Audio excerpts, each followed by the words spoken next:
Hi, I'm Hal Roberts. This is Bridge City News. Here's some of the top stories we've been following. The Alberta government has brought forth changes to travel rules for international travelers. We have the details. House Democrats in the United States made the walk across the Capitol to deliver the charge of incitement of insurrection against former U.S. President Donald Trump. And we hear about a Christian organization in Russia which is doing its part to spread the gospel of Christ to many children. Your nation, your province, your southern Alberta. From the heart of Lethbridge, it's Bridge City News with Hal Roberts. Thanks so much for joining us. Alberta's health minister announced changes to travel rules as a result of the province's first case of a COVID-19 variant, which was originally seen in the United Kingdom. Tyler Chandro says international passengers returning to Alberta via Calgary's airport or at the border crossing at Coutts will have to remain in isolation between their first and second COVID-19 tests. Up until now, anyone could go about their business after receiving a negative test result and before getting a second test 6 or 7 days later. The province has identified 366 new cases of COVID-19 over the past 24 hours. There are currently 626 people in hospital with the virus, including 108 in intensive care. There are also 14 new deaths reported in the past 24 hours. Now, when looking across the province, the numbers are coming down. The Calgary zone still leads the way, however, with 3,369 active cases. The Edmonton zone is next with 3,027. In the North Zone, there are 1,132 active cases. The Central Zone, which includes Red Deer, has 746. Here in the South Zone, there are 362 active cases of the novel coronavirus. Lethbridge has 117 of those active cases, and Medicine Hat just 24. Fortunately, 111,662 Albertans have now recovered from COVID-19. Our province's Chief Medical Officer of Health, Dr. Dean Henshaw, says as for the new variant cases of the virus, the cases are relatively small here in the province. Henshaw says health restrictions will remain in place for now. We are monitoring the spread of COVID-19 closely in Alberta, and we continue to discuss when it may be safe to begin easing further restrictions. I know that many Albertans and impacted businesses are eager to reopen and wishing we would move more quickly. This is understandable, and I wish it were not necessary to keep the current measures in place for a little while longer. But we must be cautious, recognizing that the health system in all parts of the province remains under strain. The rise of new variants in Alberta and around the world also makes it vital that we not move too quickly, which could have dire consequences for our health system and our health. Human clinical trials have now begun for a proposed COVID-19 vaccine made by a Calgary company. Providence Therapeutics says 60 test subjects will be monitored for 13 months, with the first results expected to be released in February. Company officials say a group of healthy volunteers aged 18 to 65 have been divided into 4 groups, now each receiving 3 different dose levels and the 4th a placebo. The president of Providence Therapeutics, Brad Sorensen, says if the vaccine is successful, it could be rolled out by the end of the year. The European Union is warning pharmaceutical giants that it must get its shots on schedule, given the COVID-19 vaccines were developed with billions of euros in EU aid. Yesterday, the bloc threatened to impose export controls on vaccines produced in Europe. Like Canada, the EU is dealing with delays from Pfizer and BioNTech. Officials are making it clear that the European Union is determined on getting all doses soon as their contracts provide for, as infections are surging and many hospitals are being overwhelmed with coronavirus patients. Federal NDP leader Jagmeet Singh says when it comes to Ottawa's rollout of the current COVID-19 vaccines, the priority must still be healthcare workers and seniors. We need to focus on getting vaccines into the arms of vulnerable, and that means seniors in long-term care, but also frontline workers. I think when it comes to these type of decisions, we really need to consult the public health experts. What is in the best interest of Canada's health and the people that are working? I think that in terms of who is important that I've seen in terms of public health experts' advice, the most vulnerable have to be amongst the first. And frontline workers who are at a higher risk of exposure. I think that's also essential. South of the border, the House impeachment case against former U.S. President Donald Trump has been delivered to the Senate for his upcoming trial. House Democratic prosecutors made the ceremonial walk across the Capitol late yesterday to deliver the charge of incitement of insurrection. House Resolution 24 in the House of Representatives, United States, January 13th, 2021.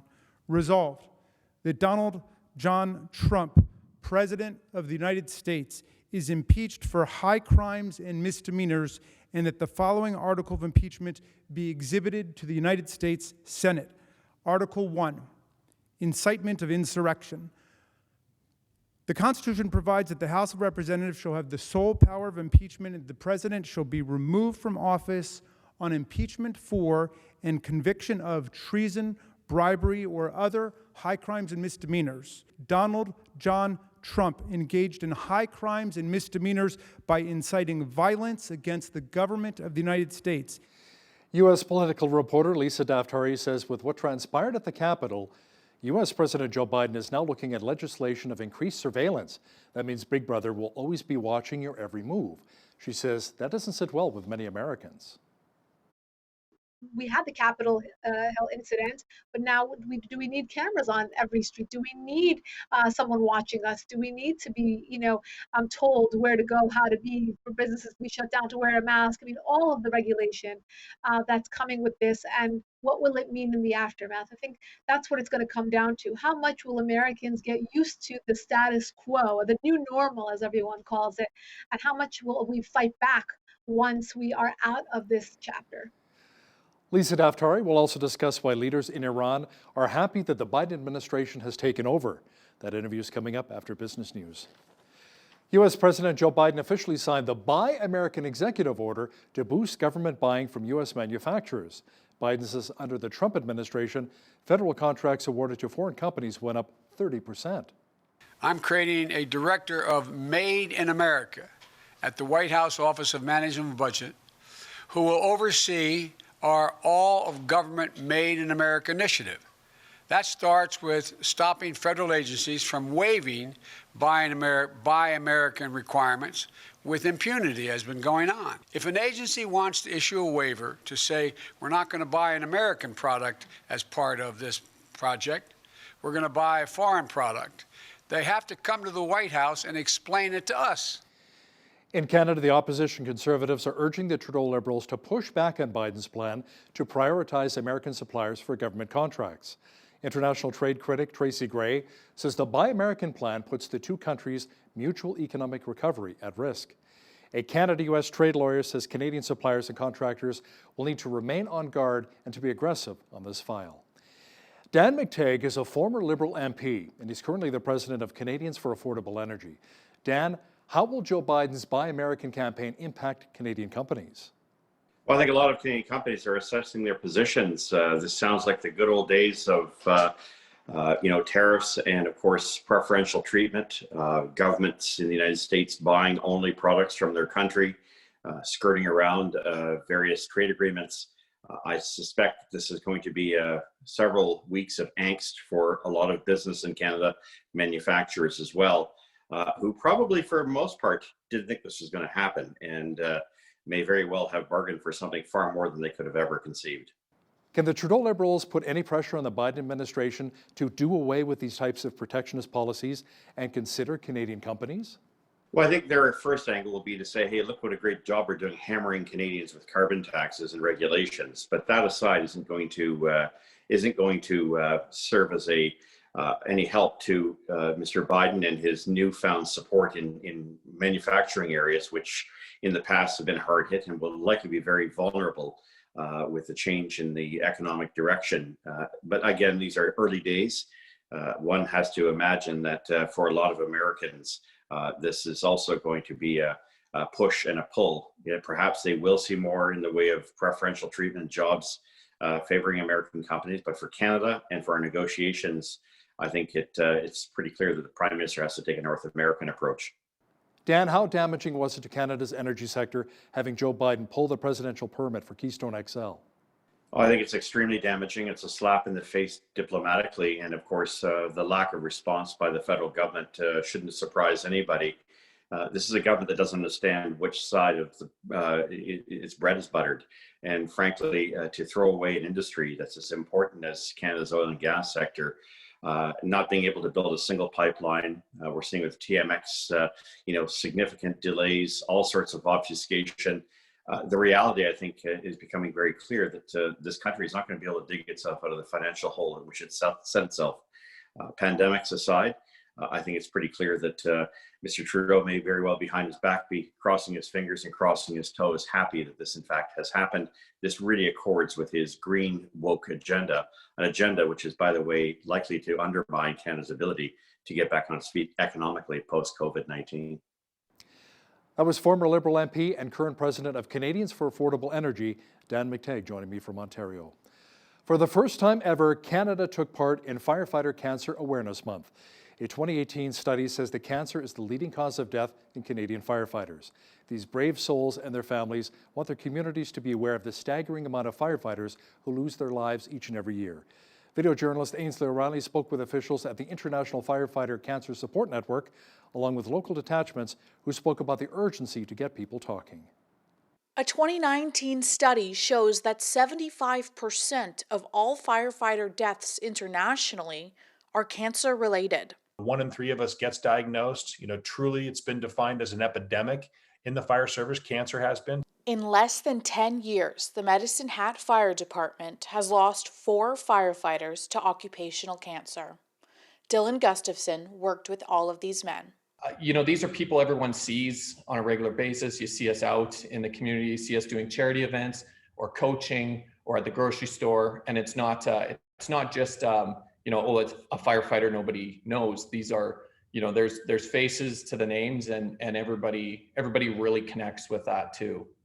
The Alberta Association of Firefighters Southern Alberta representative says that many local firefighters have lost their lives as a result to working the 2016 Fort McMurray wildfires. The University of Alberta did case studies on exposure of firefighters to carcinogens in that particular event and documented some pretty alarming statistics for exposure to carcinogens. The International Association of Firefighters and the Firefighter Cancer Support Network launched this month to spread awareness surrounding safe practices and the reality that these local heroes are ingesting harmful chemicals at the expense of saving lives. Despite all of the risks associated with this job, still come to work every single solitary day because they know that you're counting on us. And that's a big deal. For Bridge City News, I'm Ainsley O'Reilly. Phase 3 of the city's fiscal and operational performance review is now in the hands of Lethbridge City Council. Nearly 2 years ago, outside consultancy firm KPMG was hired to identify potential areas for the city to be more cost efficient. The third phase of this report explores cost improvement within the Lethbridge Police Service, the Public Library, and Economic Development Lethbridge. Included in the report is a citywide collaboration to address the opioid crisis, along with reduced hours at the library. The city's goal is to begin conversations with all 3 entities on how best to proceed. The Global Game Jam brings together participants online from 100 countries around the world. As Micah Quinn explains now, the event is typically hosted by Lethbridge College, but due to COVID-19 and the pandemic this year, the event is going virtual under the Lethbridge Game Developers Guild on Discord. Ever since its inception in 2009, the Global Game Jam has brought developers, hobbyists, and people who are interested in the gaming world together. We get digital games, we get physical games. I've seen people invent sports. I've seen people invent games that you can only play with instruments. And even though most games are digital, you get a huge variety. Some of them are fun and goofy. Some of them are really philosophical, 2D, 3D. You get the whole gamut, really. The Global Game Jam not only gives people a chance to meet with like-minded individuals, but also make friends and work with them. And we've found in Lethbridge, even though you might not think we have a big development community here, we generally get between 20 and 30 participants, many of whom are already developers or people with industry experience working with students and working with hobbyists. And we even have people join who have no game development experience. So I would say it's just as important as a community building event as it is about the development of games itself. This is Casper Frankish's 5th year participating in the Global Game Jam, and he's expecting another fun-filled year this time around. The whole thing is just about, being creative and having fun and just making a game, right? It's it's not like you're making game as part of like a product or a team or that has to work at a company or something. It's just you're there and it's just a learning and creative experience. Last year, Frankish helped in developing a game called Immunity Community. It was basically a game where you played as a immune cell fighting off viruses, which was unintentionally very relevant in 2020. And I participated as a 3D modeler and programming assistant. Registration is open to the public until the first game day at 6 p.m. on January 27th, and the event will run until January 31st. For Bridge City News, I'm Micah Quinn. Last month, a high school in Sanger, Texas started a school-run free grocery to help feed community members. Parents and teachers say this new initiative helps to teach students life lessons, hard work, and leadership. We've seen students need articles of clothes, whether it's a jacket for the wintertime, shoes, or assistance with food for their families. And so it's definitely visible from the school side.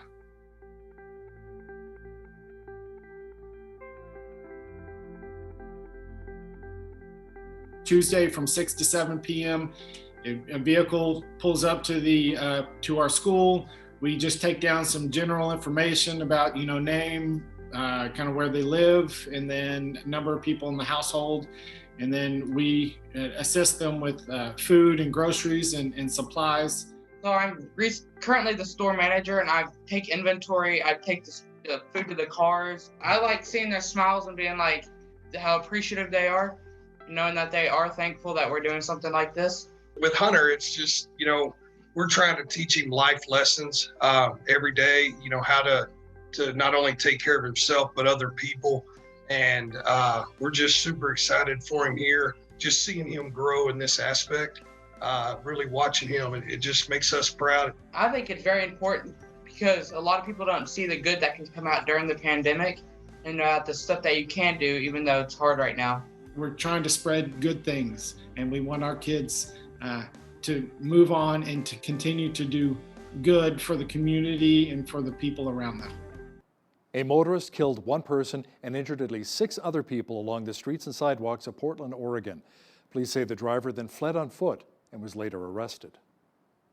I heard a noise, and that's what made me look over, because I thought, what was that? It wasn't an accident like glass or metal, but he had gone up on the sidewalk and hit the Belmont Collective sandwich board in an attempt to hit the guy on his bike, which he did.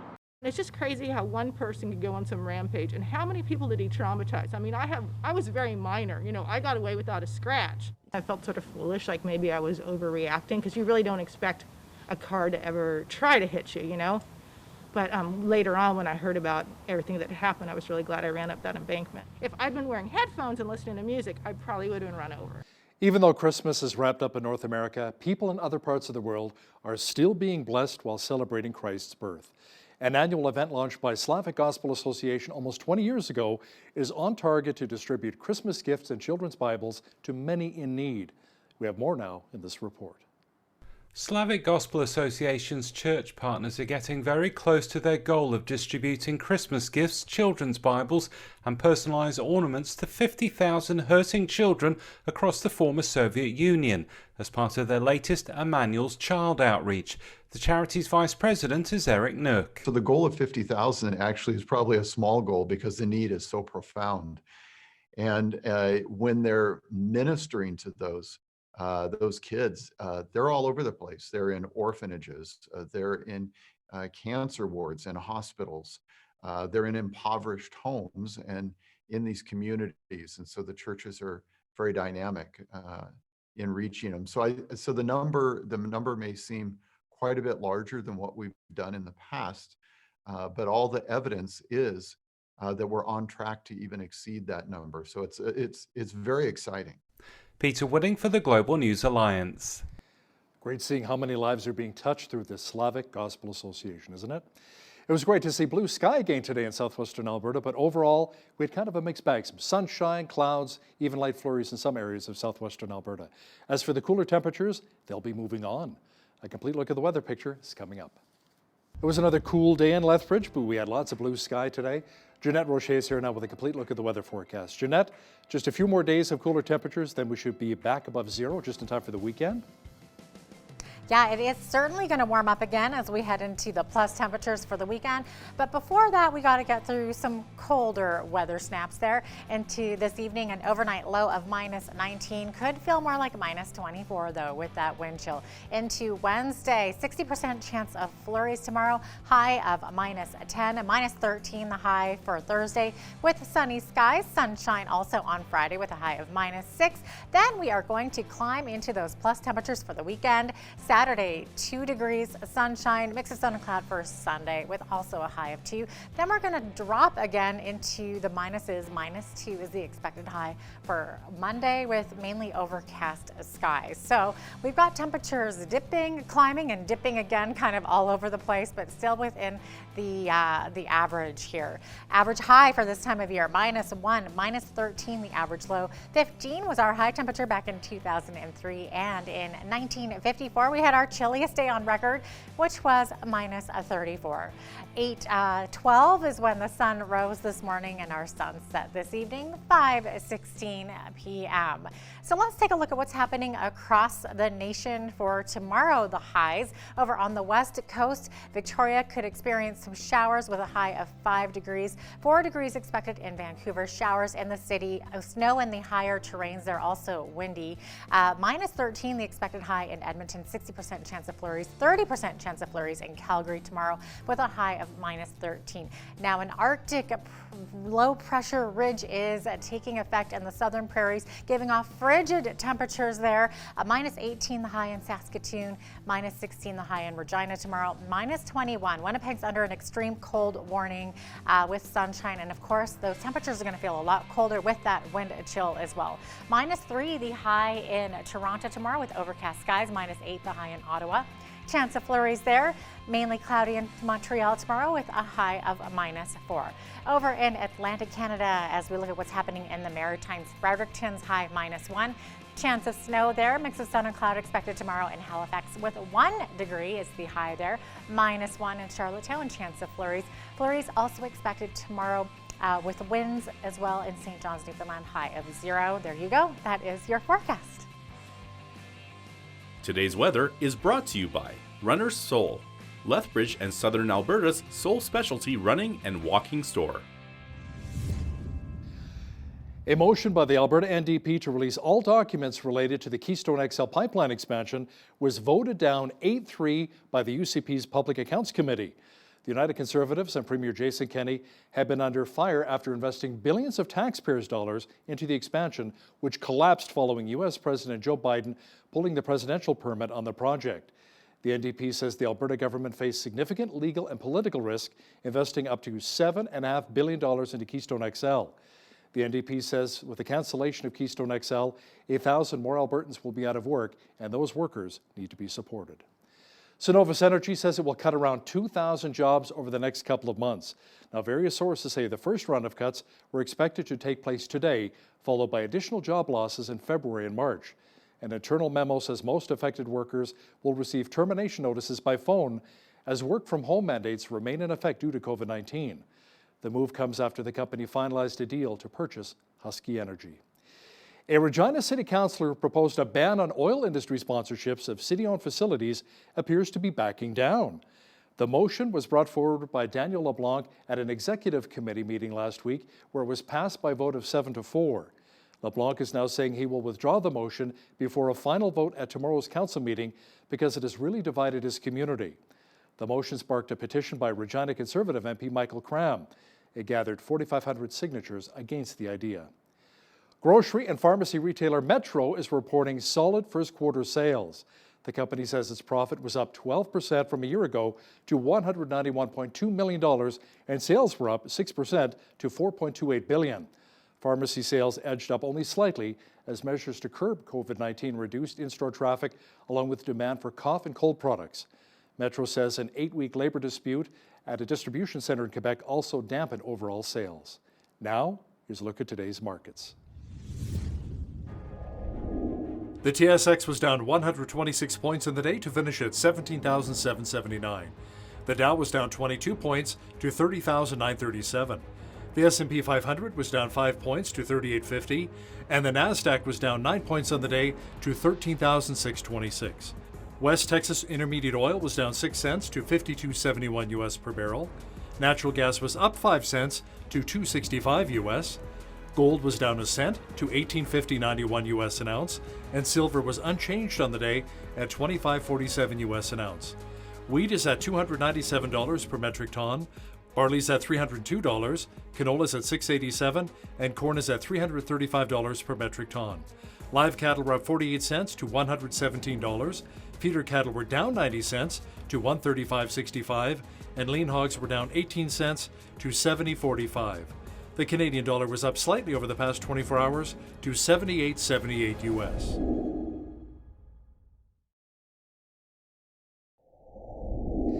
Recapping one of our top stories this hour, Alberta's health minister announced changes to travel rules as a result of the province's first case of a COVID-19 variant, which was originally seen in the United Kingdom.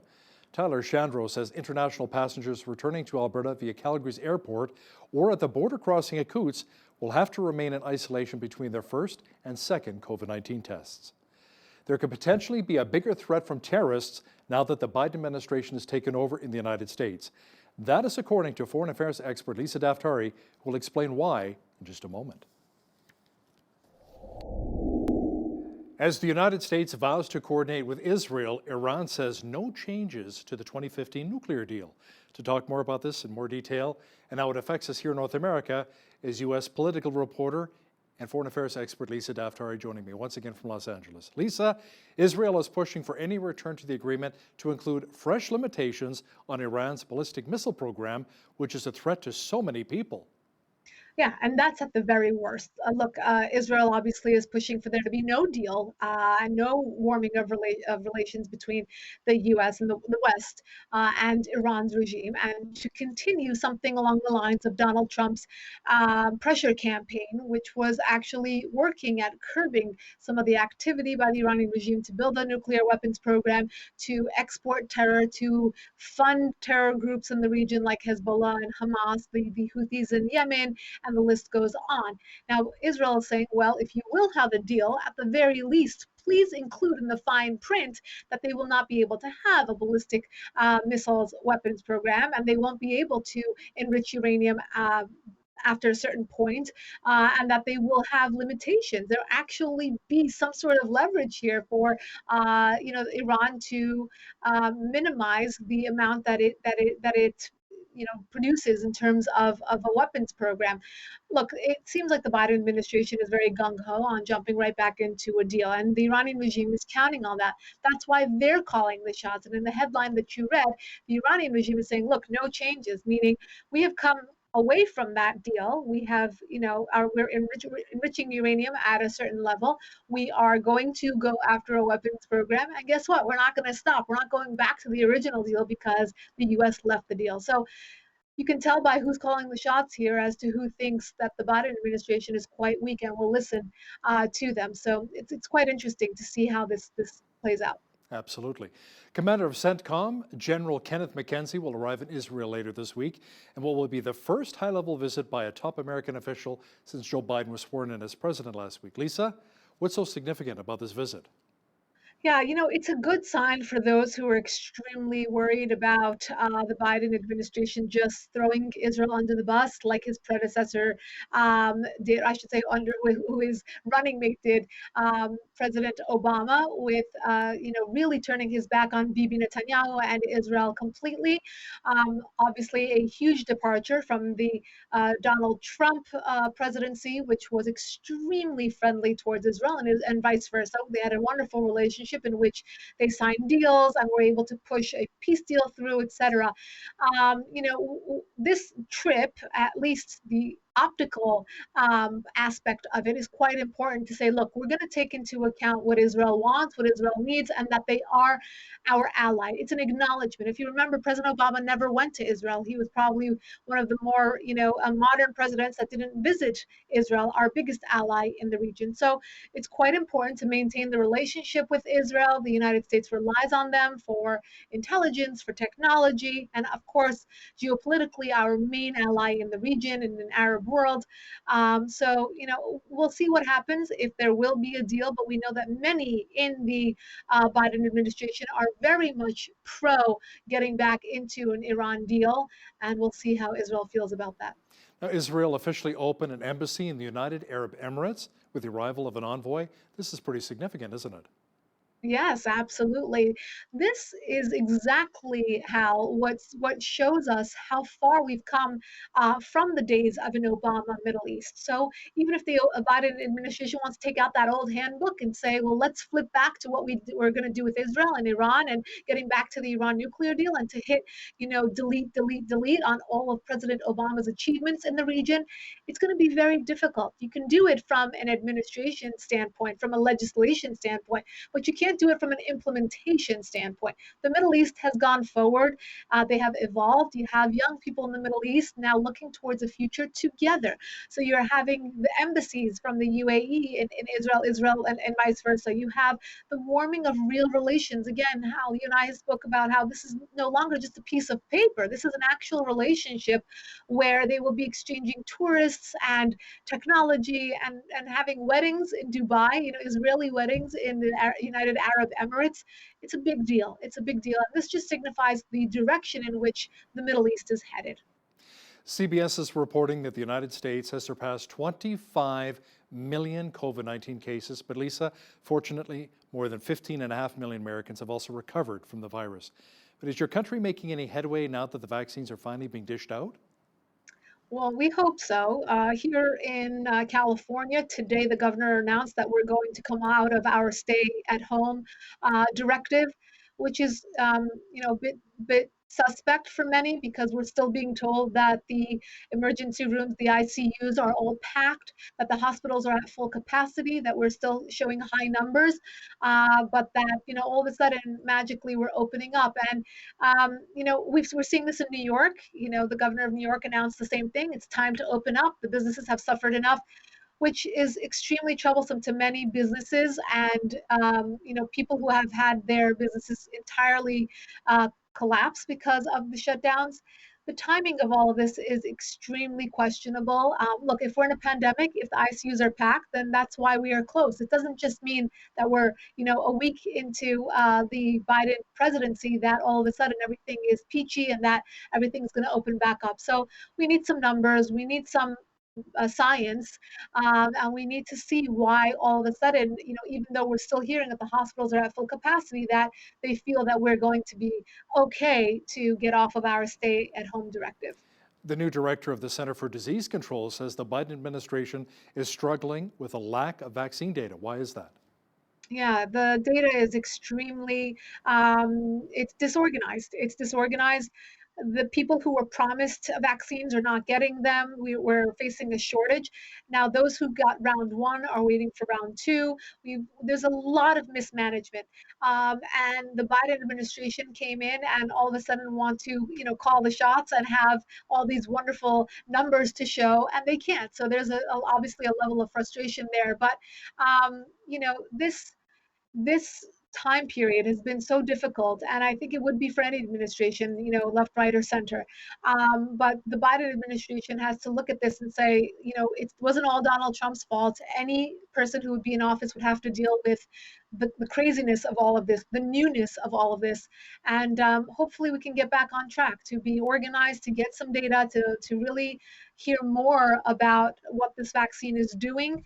We can take a look at a country like Israel. Israel has had a tremendous, they're in a league of their own with regards to the number of vaccines they have per capita, they have administered. And, we just don't have those kinds of numbers here in the United States. As tensions continue to rise between China and Taiwan, a U.S. carrier group has made its way to the South China Sea. Tell me more about that. Yes, this is another episode of China flexing its muscles and doubling down on its animosity towards its neighbor Taiwan, and the US saying, look, we've already chosen sides. We're going to be with Taiwan. We're going to support them and anyone, frankly, that China tries to mess with. And why is that? Because we know that China's agenda in the region is to expand its exposure, expand its influence, and to take over all the countries surrounding the sea. And the US won't stand for that because it will mean that our assets there are going to be at risk as well. And it will mean more of a growth and more of access for China. We're trying to curb that. Bringing it closer to home for just a moment, in the wake of the riots at the Capitol, Lisa, lawmakers are now considering an increase in surveillance. What will that actually look like? You know, Big Brother trying to strike down once again. This is awful. You know, it's a slippery slope. And Al, you and I have spoken about this before with all of the COVID regulations. You know, on the one hand, we understand we're living in a pandemic. This is unprecedented. We are, you know, doing things that will potentially and hopefully keep Americans safe. I know many countries around the world are doing the same. But at the same time, we don't want the stripping of our liberties to become a norm. So all of a sudden, you have now, you know, we had the Capitol Hill incident, but now do we need cameras on every street? Do we need someone watching us? Do we need to be, you know, told where to go, how to be, for businesses to be shut down, to wear a mask? I mean, all of the regulation that's coming with this, and what will it mean in the aftermath? I think that's what it's going to come down to. How much will Americans get used to the status quo, the new normal, as everyone calls it, and how much will we fight back once we are out of this chapter? Now, here's an interesting story coming out of India.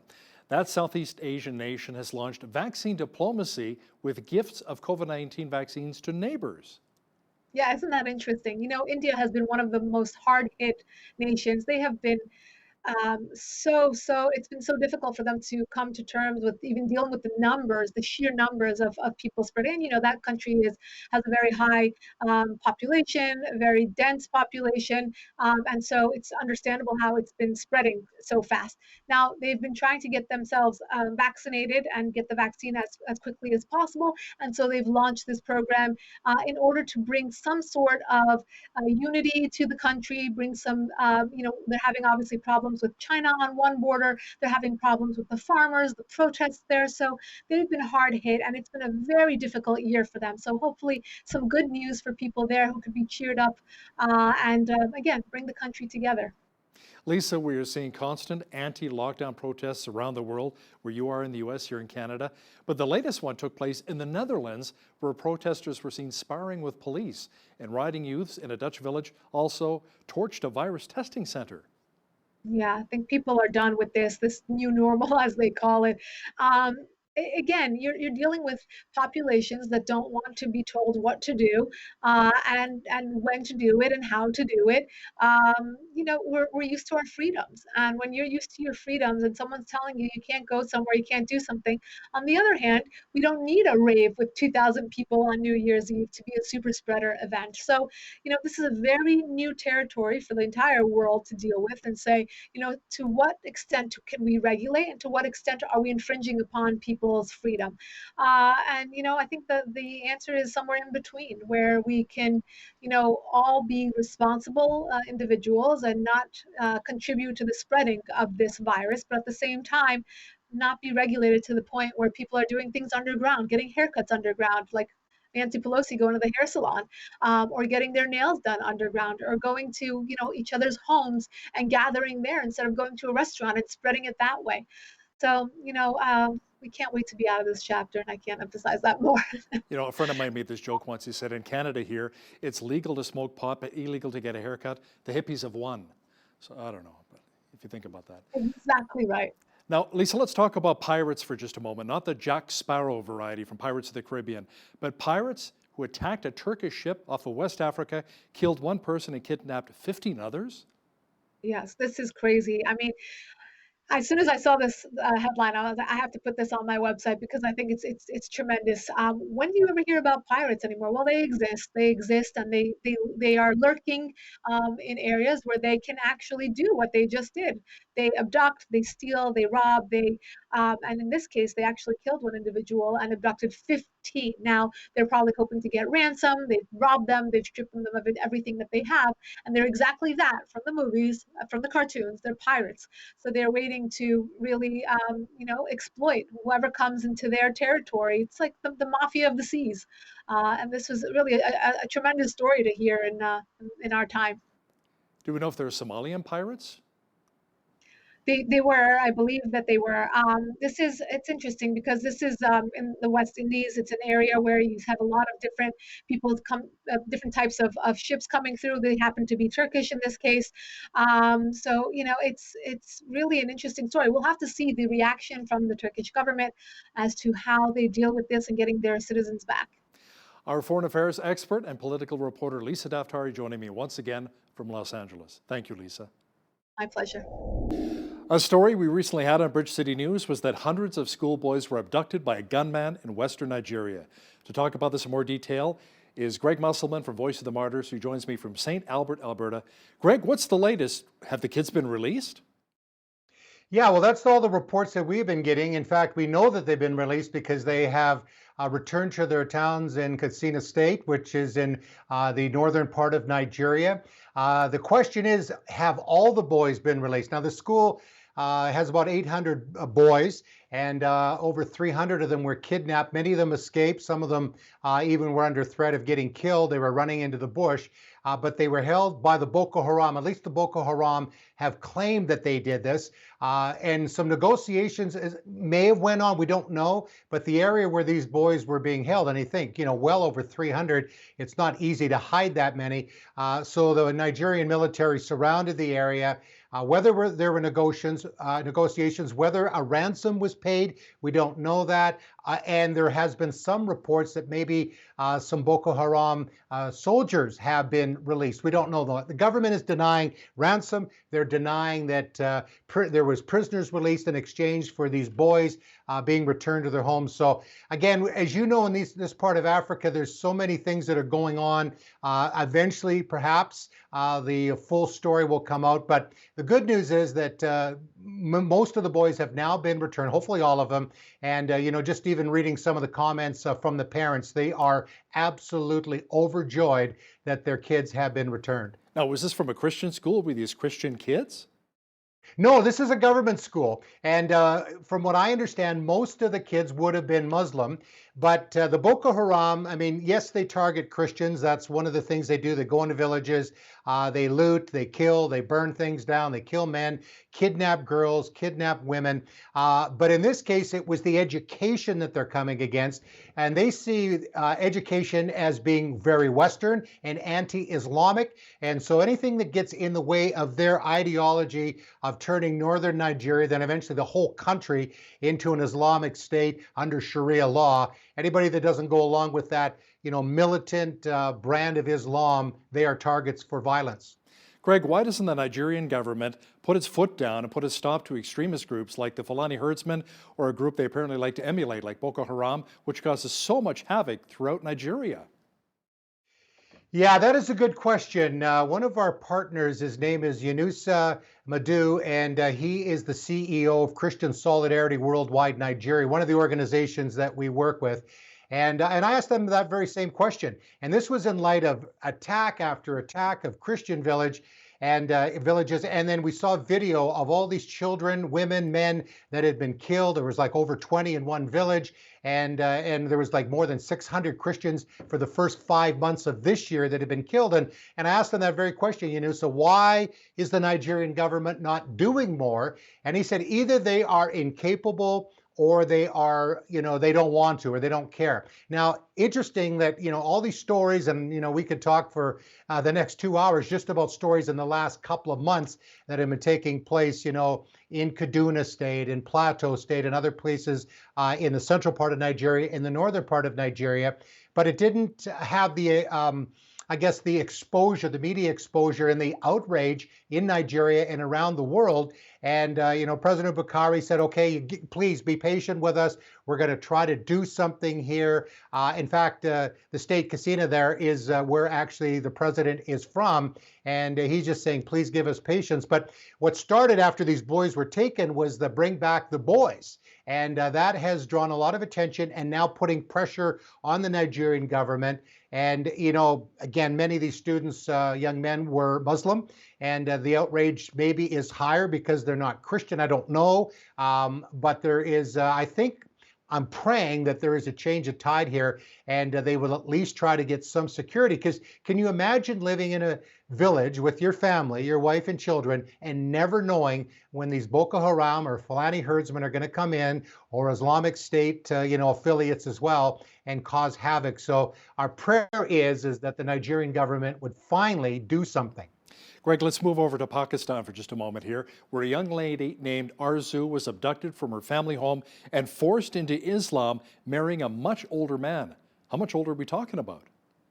Yeah, in his 40s, 13 years old. And in this story, involving Azuz Raja, was a neighbor of this particular man. His name is Ali Azhar, and he was already married, had children. And I guess he saw this young girl and he thought, I think I'll take her. Now, and you have to understand, within many of these Islamic villages where Christians are minorities, only about 1.6% of the population of Pakistan is Christian. And they have the worst jobs. They are considered the lowest of the lows. And, an older guy sees a pretty girl, says, I should have her. So that's what he did. He literally kidnapped her while her parents were out, 13 years old.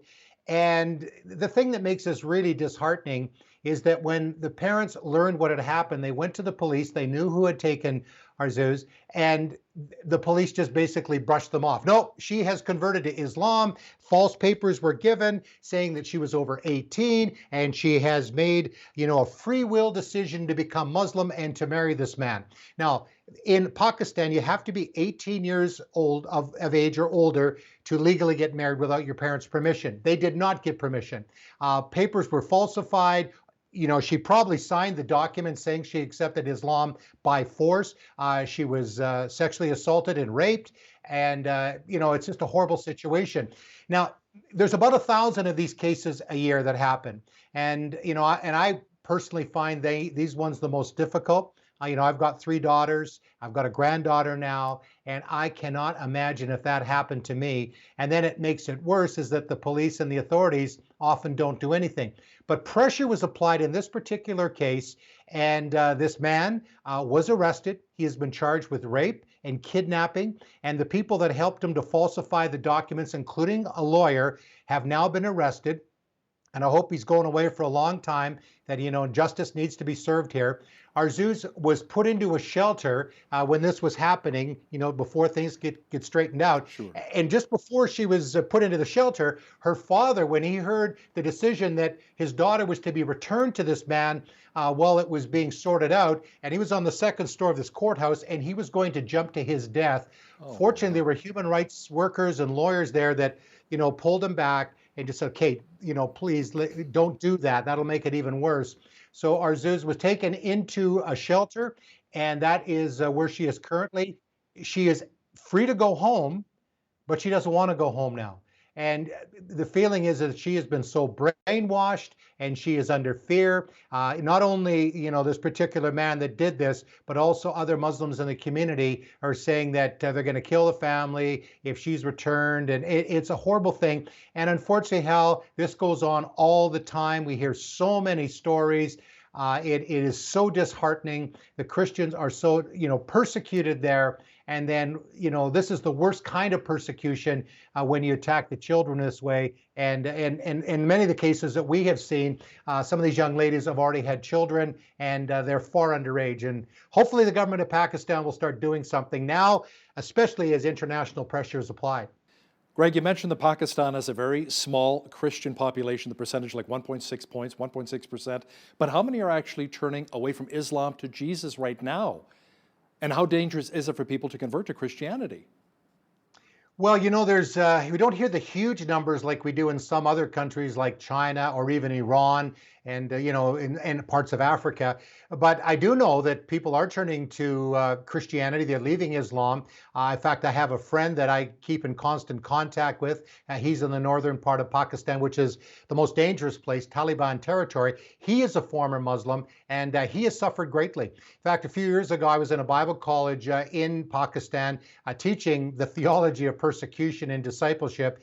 And some of the students that were there, people that I ended up interviewing and getting their stories, and they come from Muslim backgrounds, and they have had it very, very difficult times. It's and not only for them, but also for their family as they're threatened. So and whether it's Pakistan or other places, Muslim countries, Middle East, whatever, is the harshest persecution is often against the Muslim converts. But God has been doing an amazing work among Muslim people around the world, dreams and visions, and that's happening in Pakistan. People are turning to the Lord, and and we may not even know the statistics because of the dangers that are involved, but with our partners and the people I personally met, they are turning to Jesus, but they are also paying a huge price. So it's a very, very dangerous place. And many Pakistani Christians have left the country.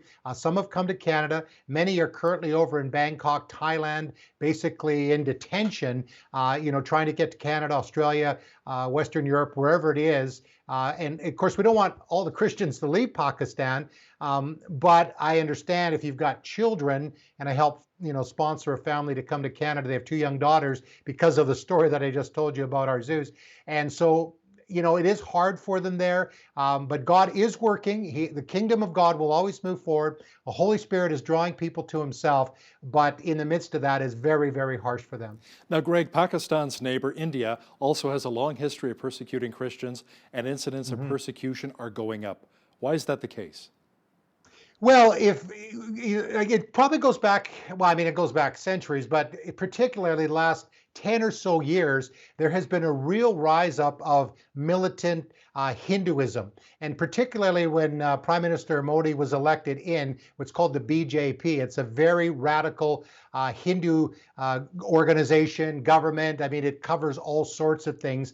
And really their motto is, if you are Indian, you are Hindu. And Muslims also, I might add, in India suffer incredible persecution as well. But we hear stories, at least one every day, from somewhere in India. It's a huge nation, second most populous in the world behind China. But again, if you are not following Hinduism, you are a fair target. And you get some of these states like Tamil Nadu, Jharkhand, Uttar Pradesh, that are really suffering, and the levels of persecution are increasing. There's a young man named Kandi Modi, and he was recently killed for his faith in India. 27-year-old man. These militants knocked on his door. They dragged him out, and his wife and his young children were there. And knowing almost for certain that he was going to be killed, he told his wife, "Be strong in the faith. Do not deny Jesus." And he was hauled off and he was murdered. Wow. And, Greg, now when it comes to a country which is seeing the fastest growth of Christianity around the world, you say it's actually Iran, another Muslim nation? Yeah, this is a fantastic story because, again, there is persecution, and we hear of, people like an Ibrahim that we know of there, Farouzi. He was sentenced to 6 years in prison. This is back about 7-8 years ago, and then he was put into exile, and so those kind of, and again, a Muslim convert. But Iran, 1979, just a brief history here, it became under Islamic law, or became more radical. It was supposed to be the perfect utopian Islamic state. Well, that never happened. Ayatollah Khomeini, remember that, and after the Shah of Iran, but it never delivered. High divorce rate, drug addiction, unemployment. People have become very discouraged. The only nation in the world ruled by clerics, and so the people there are tired of it. And especially the young people. Now, not all of them are turning to Jesus. Many are just turning away from God altogether. But many, especially the young people, are turning to Christ. And my friend down in Dallas, he's a former Muslim and works with Iran Alive Ministries, Dr. Hermos Shariat. And he was telling, his goal is to see 1 million Muslims come to Jesus. But they have a ministry that broadcasts on satellite television, through the internet. And he was telling me, this is just recent, and again, Iran having the fastest rate of growth of any church in the world. He said just their ministry, and it's hard for people to call out of Iran, but 50 people on average were coming to Jesus every single week. Wow. Since COVID, 500 on average Wow. are coming to the Lord. And that's, I mean, again, if you go into Jeremiah the prophecy, it talks about God setting up his throne in a place called Elam, which is modern day Iran. The prophetic future for Iran is absolutely amazing. It is going to come under judgment for sure. God is going to do amazing things and is doing amazing things as Iranians are scattering around the world. But within the country, God is raising up an army, and most of them are having, of course, to meet in secret. And if they are found out, they are persecuted. Not to go back to Islam. The government doesn't seem to care about that, but they exile them. They don't even mind if they leave the country.